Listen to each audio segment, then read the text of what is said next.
should do, how you should do things, and above all, there were 14 verses which refers to justice. When you judge, judge with justice. It's repeated many, many times in the Quran. But we don't think much about justice. In fact, when Qasim was on trial, I went to the court, and above, at the back of the judge were these words in Arabic. When you judge, judge with justice. Apabila kamu hukum, hukumlah dengan adil. I don't know whether their interpretation of adil is the same as my interpretation.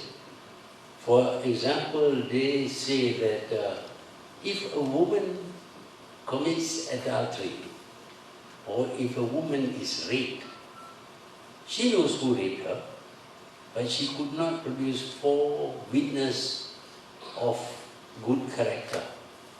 And therefore, when she says that she has been raped, she was lying. And for lying, for making an accusation that is baseless, you will be whipped 80 times. But actually, the Quran does not prescribe that. The Quran doesn't say that you whip only the woman. The man too should be whipped. But they say they prefer the hadith, because the hadith is much more severe. You should stone the woman to death. What did you do with the man? Nothing. Because there's no 4 witnesses, so therefore he's not guilty. Even if later on the woman, if she lives, gives birth to a child, you know, today we have DNA and all that, we can check. But they do not like this circumstantial evidence. They say that circumstantial evidence has no place in Islam. You must have 4 witnesses. You know, if you attend a Malay wedding, you will find that the man who reads the prayers, the dua, he will identify the models that the newlywed couple should follow. And among the models that he never failed to mention is Yusuf and Zulaikha. This is Yusuf and Zulaikha was put up as a model for the newly-wedded couple. I wondered whether he understood the Quran or not, because I read the Quran in English and in Malay. Yusuf and Zulaikha were not married. Zulaikha was the wife of somebody else. But Zulaikha wanted Yusuf, wanted to seduce Yusuf. And she made nasty proposal to him, and he ran away. He ran away and Zulaikha chased after him. All this is in the Quran, believe me. Go and read the Quran in Malay or in English, they will tell you. You read it in Arabic, you won't know. But you read it in Malay or English, he will tell you that Zulaikha chased after you, caught hold of his shirt at the back, and the shirt was torn at the back. On the basis of the shirt being torn at the back, it was concluded, mentioned in the Quran, that it was Zulaikha who was chasing after you, after Yusuf. Zulaikha was saying that Yusuf was chasing after her. But the proof is that the shirt is torn at the back, and therefore it was Zulaikha who was chasing after Yusuf, because she was mad after him. She was infatuated with him. She wants to do things, nasty things with him. You know what the nasty things are. And yet, this unmarried couple, this attempt by a wife of somebody to seduce a man, is quoted as a good example for newlywed couples at weddings. Only the other day I attended one wedding, and again, I mentioned this to Dr. Hamid before he died. I said, this is wrong. And he agreed that it's wrong. He didn't mention these names, but other people continue to do so. So there are 2 things here.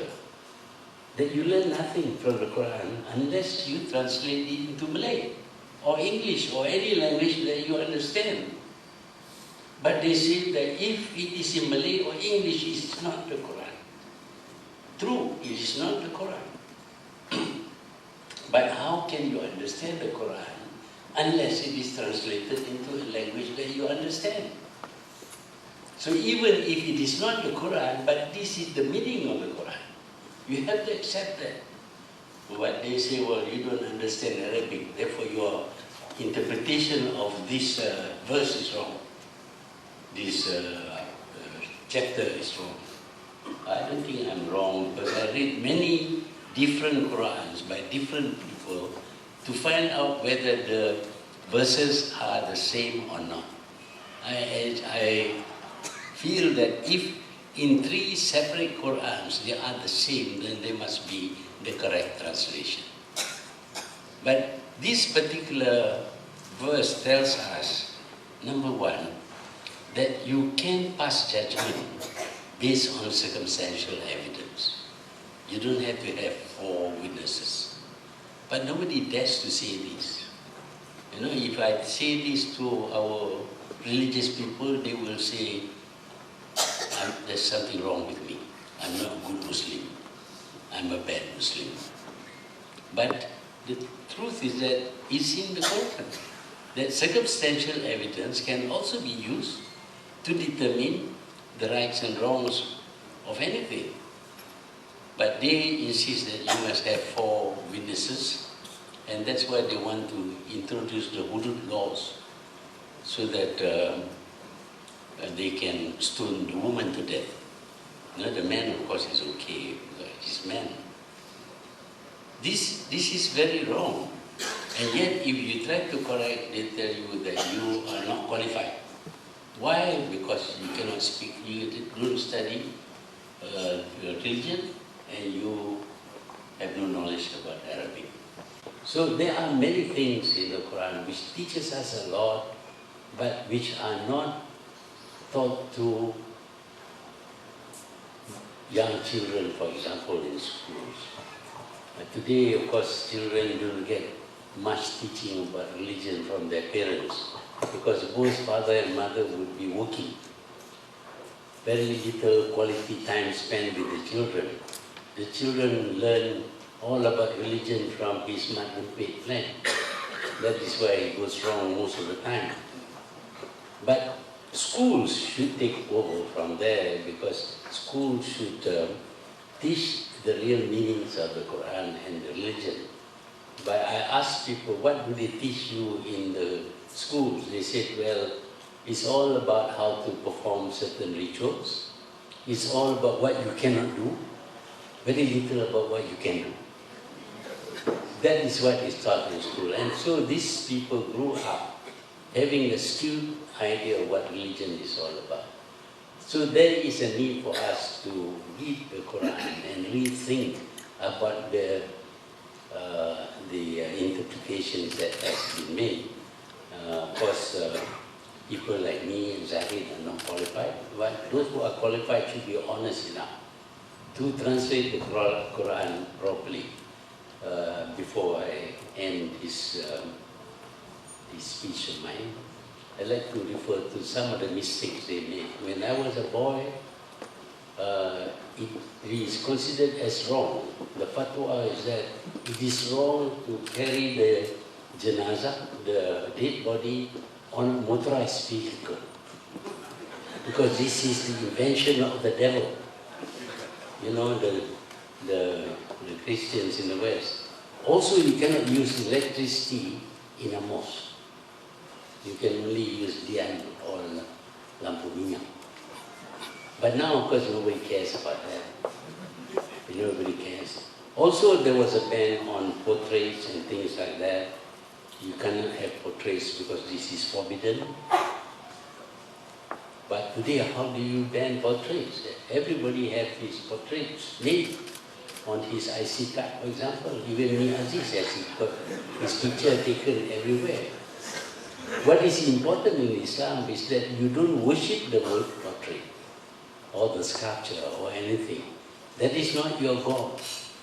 Of course, the ignorant Arabs, when they see something strange, like a stone, Uzza and Lat were stones whom the Arabs used to worship, the Jahiliyyah Arabs before Islam used to worship, because the shape of the stone is somewhat queer. That is the habit of the ignorant Arabs. So if you have a portrait, they are likely to pray to the portrait.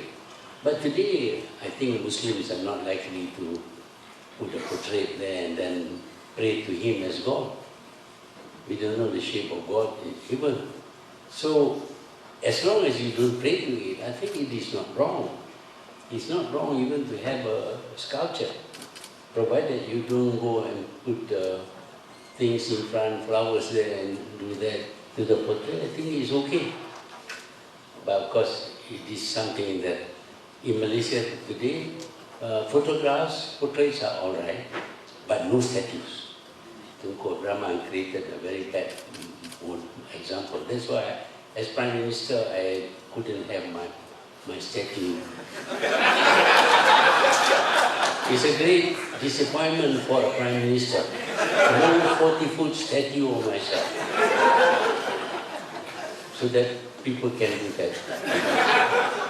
But someone along the line, you see many of the interpretations of the teachings of religion are wrong. And they continue to be wrong because we are not allowed to correct them. We are not allowed to think about them. Now, this book is the result of Zaid thinking.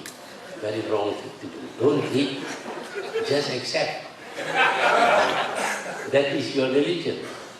But I'm afraid I am also guilty of that. I continue to think and I question things, and I'm not very good at conforming to things. So I often get labeled as anti-hadith and things like that.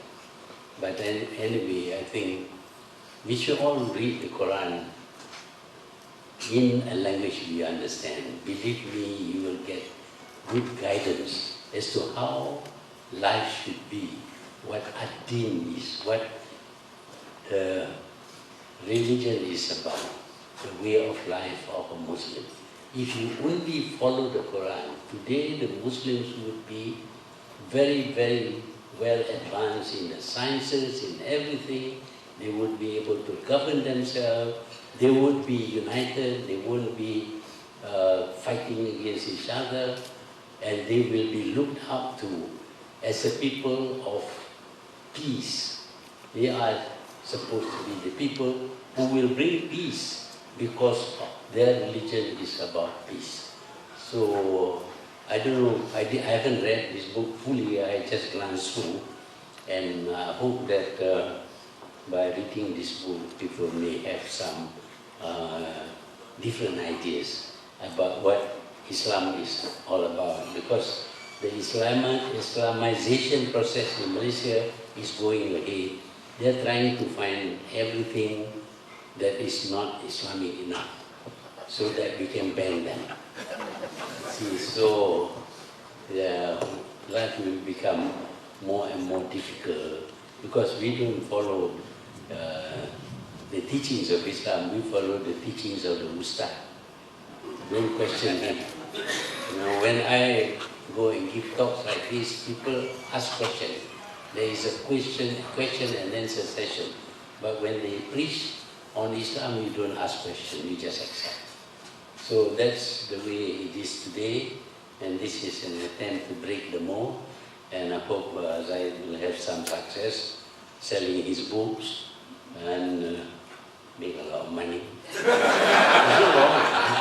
It's not wrong. You know, making money is not wrong in Islam. Stealing money, that is wrong. So, with those thoughts, I'd like to launch Assalamualaikum by Zaid Ibrahim. I thank you.